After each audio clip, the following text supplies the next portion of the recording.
السلام عليكم ومرحبا بكم في مطبخ وتدابير نجاة في فيديو جديد وصفة جديدة كما العادة. كي راكم شيرات خواتاتي ان شاء الله تكونوا بخير ومهنيين، واللي دخلوا جديد نقول لكم مرحبا بكم، نورتوا قناتكم. اليوم حبيبتي الغاليه جبت لكم حلوى لشرب القهوه ولا الشاي، حلوى بزاف سهله، المقادير كما عودتكم اقتصاديه جدا، في متناول الجميع. والحلوى تاع اليوم تاعنا شوفوا يعني رائعه، طريقه تاعها تاع التزيين سهله، والطريقه تاني تاعها تاع التحضير سهله بزاف. ما عليك غير ديري لي جيم وديري اشتراك لما كنتيش مشتركه، وتبعي الوصفه تاع اليوم.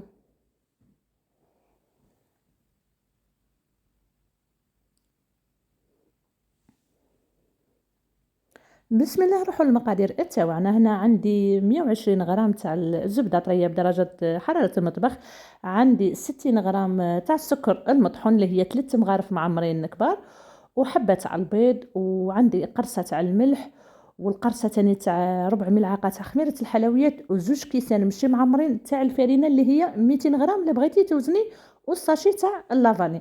هنا درت في الباسينه تاعي درت 120 غرام تاع الزبده، زدت لها 60 غرام تاع السكر هي 3 مغارف كبار، وراح نضيف لها ديك القرصه تاع الملح، وراح نضيف الساشي تاع الفانيلا ونخلطو بالباتر. واللي ما كانش عندك الباتر بتسهلي المهمه تاعك، خلطي غير بيدك عادي. كما راكم تعرفوا راه البرد هذو الايامات، الزبده راهي شويه يابسه، يعني ما درتهاش في الثلاجه، ولكن راهي يابسه معايا، يعني شويه اخذت مني الوقت باه دربتها مع السكر.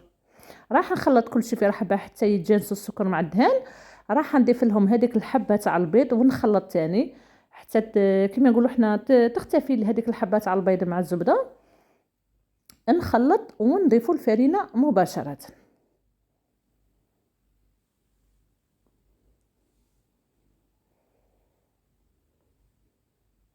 خلطي مليح بالباتور ولا بيدك عادي. هنا كي خلطتها مليح راح نجيب الكاس تاع الفرينه تاعي كيما شفتوا اللي هو 200 غرام. عبرت لكم بالكاس هذا اللي متوفر، راني عارفه راه متوفر عندكم كامل في البيوت الجزائريه، ما تخطاش منه. هنا درت ربع ملعقه تاع الخميره الحلوى، ضفت هذاك الكاس الاول كيما شفتوا راه ناقص اصبع، لا كان عندك الميزان يعني وزني الفرينه تاعك عفوا. الكاس كيما نقولوا حنا ناقص منه اصبع، ولا بغيتي توزنيها اللي هي 200 غرام تاع الزبده تاع الفرينه عفوا. الهضره هربت لي. راح كي خلطت هذاك الكاس اللي هو راح درت له الكاس الثاني، كيما قلت لك الكاس ناقص اصبع. راح نخلط المقادير كاع في رحبه. كيما شفتوا هنا العجينه تاعنا تكون طريه، يعني هذه العجينه تاع الحلوى هذه تشبه البيتي فور، ولكن راح نطبعوها كيما البيتي فور. ويعني هذه الحلوى ما تستاهل لا تزيين لا والو، حلوى صدقيني رائعه، وتقطع لك كميه قد ما تشربي القهوه تاعك تاع الصباح والمساء ان شاء الله. جربي هذه الحلوى شابه بزاف. هنا كيما شفتوا الحلوى تاعنا جات طريه، القوام تاعها خليه طري كيما عطيتك، يعني تبعي فقط غير المقادير. راح نخليهم لك ان شاء الله في صندوق الوصف، ان شاء الله تسيبي كاع المقادير مكتوبه ان شاء الله. وهنا جبت هذيك لابوش تاعي مع لا دوري هذاك استعملته.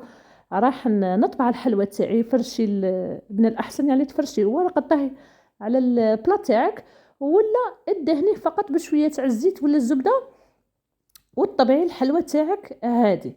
راح نطبعها كيما هكا بهذا الشكل، كيما شفتوا الطريقه تاعها سهله بزاف. راح نطبعها بهذا الشكل، نكمل الحلوى تاعي.